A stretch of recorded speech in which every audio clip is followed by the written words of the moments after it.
2026இல் கோடீஸ்வர யோகம் அடிக்கப் போகுது. சனி பகவானின் அந்த தேர்வு பட்டியலில் இருக்கும் 3 ராசிகள் யார் தெரியுமா? இதோ உங்கள் ஜாதகத் தலையெழுத்து மாறப்போகும் தருணம். அன்பு நேயர்களுக்கு வணக்கம். காலச்சக்கரம் சுழலும் போது கஷ்டங்கள் காணாமல் போய் அதிர்ஷ்டம் நம் கதவை தட்டும் தருணங்கள் வருவது இயற்கை. கர்மகாரகன் என்று அழைக்கப்படும் சனி பகவான் சும்மா வாரி வழங்க மாட்டார்.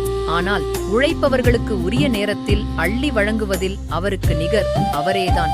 வரும் 2026ஆம் ஆண்டு ஒரு அமைதியான அதே சமயம் அசுர வளர்ச்சியை கொடுக்கும் ஆண்டாக அமையப்போகிறது. குறிப்பாக 3 ராசிக்காரர்களுக்கு சனி பகவான் கோடீஸ்வர யோகம் எனும் மாபெரும் பாக்கியத்தை வழங்கக் காத்திருக்கிறார். அவர்களின் உழைப்பு வைரம் போல் ஜொலிக்கப் போகும் காலம் இது. அந்த அதிர்ஷ்ட ராசிகள் யார் என்று பார்ப்போம். முதலாவதாக மேஷ ராசி.